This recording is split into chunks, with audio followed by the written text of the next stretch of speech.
Good evening everyone, welcome to civil services study practice set number A60 है। UPPSC PCS के लिए वर्ष 2023 के लिए सीरीज चल रही है।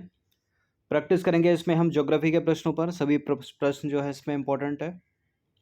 इस टेस्ट सीरीज की फुल टेस्ट सीरीज प्राप्त कर सकते हो आप डिस्क्रिप्शन बॉक्स में नंबर उस पर कॉल या व्हाट्सअप करके।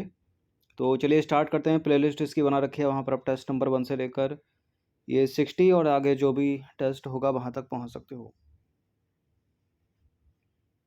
तो क्वेश्चन नंबर 1 है, निम्नलिखित कथनों पर विचार करेंगे। 2 स्टेटमेंट है यहाँ पर, बताना कि इनमें से कौन सा करेक्ट होगा। देखिए, भूकंप यानी अर्थक्वेक पृथ्वी की सतह में विवर्तनिक गतिविधियों से निकली ऊर्जा से पैदा होते हैं और भारत को 5 भूकंपीय क्षेत्रों में बांटा गया है।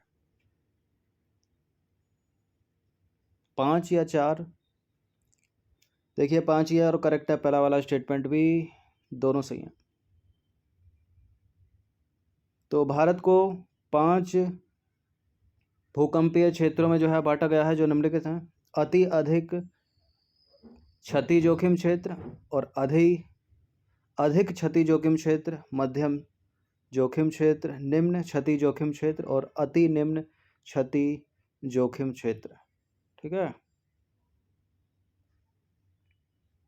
देखिए, भूकंप जो है पृथ्वी की ऊपरी सतह में विवर्तनिक गतिविधियों से निकली ऊर्जा से पैदा होते हैं और विवर्तनिक गतिविधियों से उत्पन्न भूकंप ज्वालामुखी विस्फोट, चट्टान के गिरने, भूस्खलन, जमीन के नीचे धंसने, बांध और जलाशय के बैठने, ठीक है, या टूटने इत्यादि से आने वाला भूकंप जो है अधिक क्षेत्रों को प्रभावित करता है। तो ये 5 जो प्रकार है इंपॉर्टेंट है, याद रखिएगा। अति अधिक क्षति जोखिम क्षेत्र, अधिक क्षति जोखिम क्षेत्र, मध्यम जोखिम क्षेत्र, निम्न क्षति जोखिम क्षेत्र और अति निम्न क्षति जोखिम क्षेत्र। ये नंबर है, इस पर कॉल या व्हाट्सअप करके इसकी PDF आप प्राप्त कर सकते हो इन सभी टेस्ट की, जो मिलेगी आपको पेड टेलीग्राम ग्रुप में। क्वेश्चन नंबर 2 पर आ जाइए। निम्नलिखित में से कौन सा अति अधिक जोखिम क्षेत्र वाले स्थल हैं? ठीक है, जो सबसे ऊपर था, यानी पहले ही वाला, अति अधिक क्षति जोखिम क्षेत्र। उत्तराखंड है पहले ऑप्शन में, पश्चिमी हिमाचल प्रदेश है, कश्मीर वैली है और कच्छ का क्षेत्र है। उत्तराखंड तो है, ठीक है, अति अधिक क्षति जोखिम क्षेत्र के अंतर्गत आता है। पश्चिमी हिमाचल प्रदेश भी है इसमें, कश्मीर घाटी भी है। 1 2 3 हो गया, लेकिन कच्छ का क्षेत्र भी इसमें शामिल है। ठीक है, अति अधिक क्षति वाला जोखिम क्षेत्र। तो चारों के चारों हो गए, डी है इसका आंसर। तो देखिए, भारत के कुछ क्षेत्रों में जो है प्रचंड भूकंप अनुभव किए जाते हैं। इनमें उत्तराखंड शामिल है, पश्चिमी हिमाचल प्रदेश शामिल है, कश्मीर घाटी शामिल है और कच्छ का क्षेत्र भी अति अधिक जोखिम क्षेत्र वाले स्थानों के अंतर्गत शामिल है। क्वेश्चन नंबर 3 पर आ जाइए। सुनामी के संदर्भ में निम्नलिखित कथनों पर विचार करेंगे। पहला कथन है कि महासागर में जल तरंग की गति जल की गहराई पर निर्भर करती है और सुनामी के समय जल तरंगों की गति जो है गहरे समुद्र में अत्यधिक होती है। सुनामी के समय जल तरंगों की गति गहरे समुद्र में अत्यधिक होती है। बिल्कुल करेक्ट है। दूसरा वाला स्टेटमेंट भी, पहला वाला स्टेटमेंट भी, दोनों के दोनों सही है। सी है इसका आंसर। तो देखिए, महासागरों में जल तरंग की गति जल की गहराई पर निर्भर करती है। इस तरह जल की गति उथले समुद्र में ज़्यादा और गहरे समुद्र में कम होती है। इसी कारण महासागरों के अंदरूनी भाग इससे कम प्रभावित होते हैं। तटीय क्षेत्रों में तरंगें ज़्यादा नुकसानकारी होती हैं और जान माल को व्यापक क्षति पहुंचाती हैं। साथ ही गहरे समुद्र में सुनामी की लहरों की लंबाई अधिक होती है, ऊंचाई कम होती है, इसलिए समुद्र के इस भाग में सुनामी जो है जलपोत को 1 या 2 मीटर तक ही ऊपर उठा सकती है।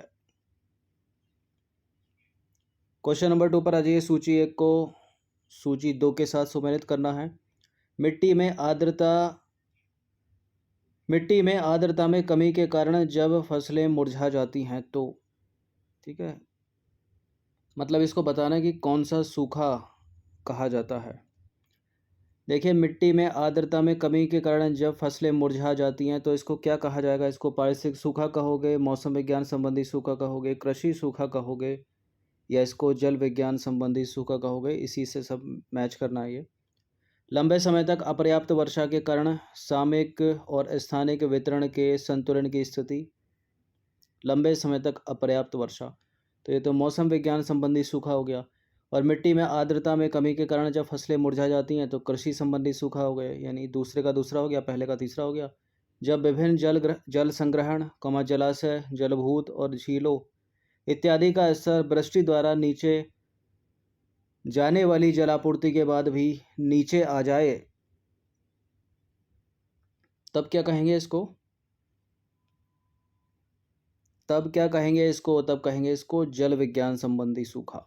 ठीक है, जब विभिन्न जल संग्रहण, जलाशय, जलभूत और झीलों इत्यादि का स्तर वृष्टि द्वारा की जाने वाली जलापूर्ति के बाद भी नीचे आ जाए तो ये हो गया जल विज्ञान संबंधी सूखा।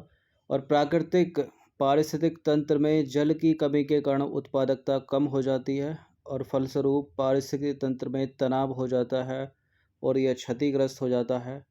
तो इसको क्या कहेंगे? इसको कहेंगे पारिस्थितिक सूखा, यानी डी का हो गया 1।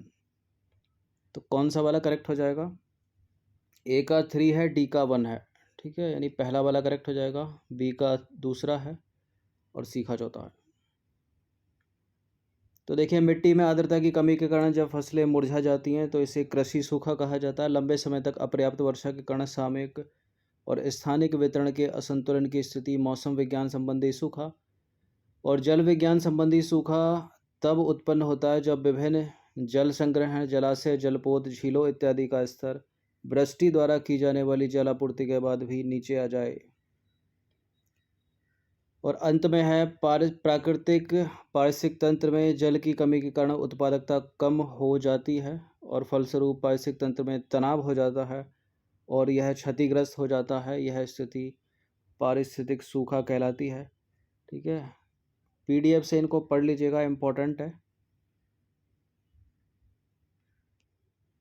क्वेश्चन नंबर 4 पर आ जाइए। मिश्रित कृषि के संदर्भ में निम्नलिखित में से कौन सा कथन सत्य है? पहला स्टेटमेंट है, चारे की फसल मिश्रित कृषि के मुख्य घटक हैं।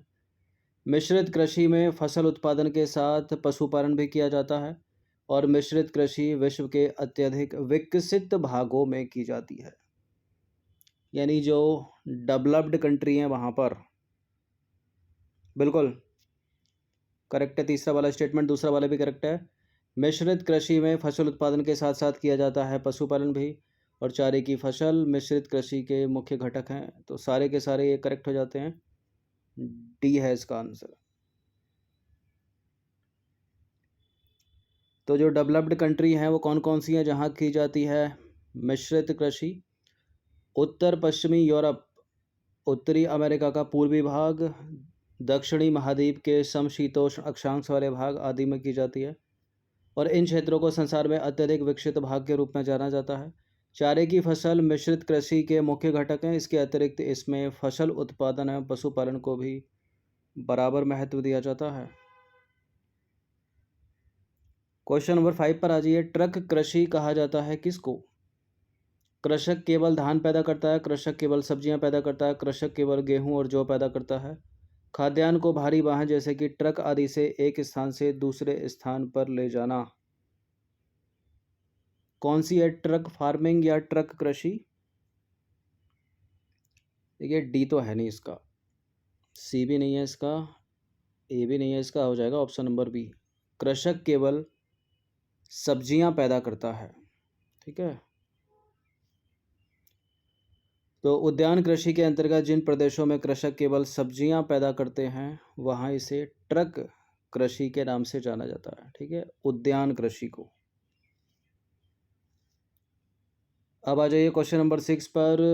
भूमध्य सागरीय कृषि यानी मेडिटेरियन एग्रीकल्चर से रिलेटेड दो स्टेटमेंट है, यहाँ पर बताने के इनमें से कौन सा करेक्ट होगा? देखिए, अंगूर की कृषि भूमध्य सागरीय कृषि की महत्वपूर्ण विशेषता है। अंजीर एवं जैतून की खेती भूमध्य सागरीय कृषि के अंतर्गत की जाती है।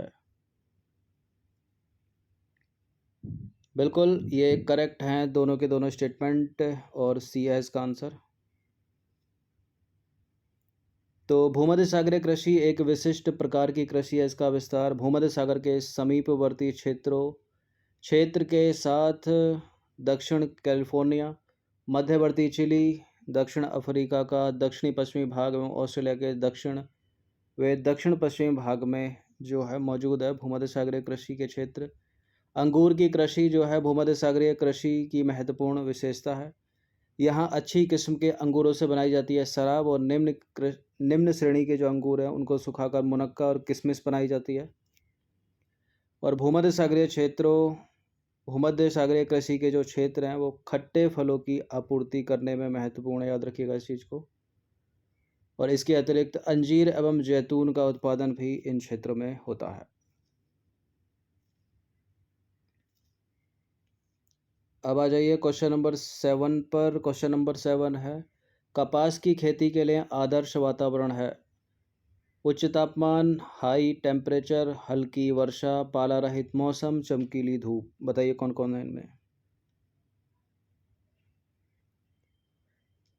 बिल्कुल हाई टेम्परेचर चाहिए कपास की खेती के लिए, वर्षा हल्की चाहिए, ठीक है, और पाला रहित मौसम और चमकीली धूप।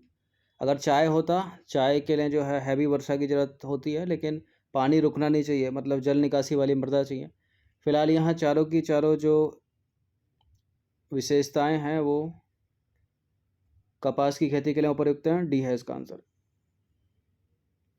तो कपास यानी कॉटन के लिए हाई टेम्परेचर चाहिए, हल्की वर्षा चाहिए, हल्की वर्षा ना हो तो सिंचाई कर दो, पाला रहित मौसम चाहिए, और चमकीली धूप जैसी अनुकूल दशाओं की आवश्यकता होती है।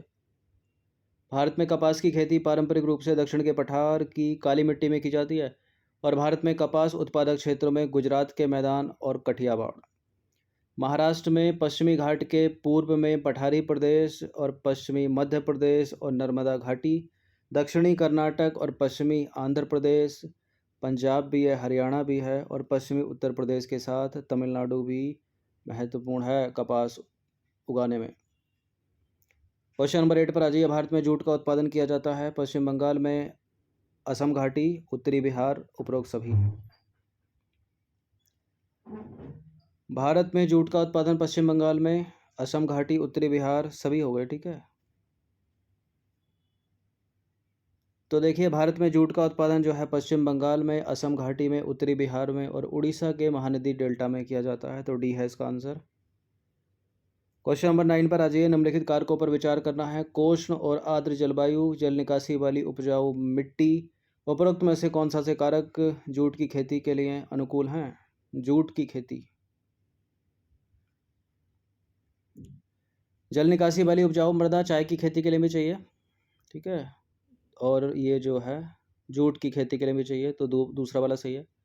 कोष्ण और आर्द्र जलवायु की आवश्यकता भी होती है जूट की खेती के लिए, दोनों सही है, ठीक है, सी है इसका आंसर।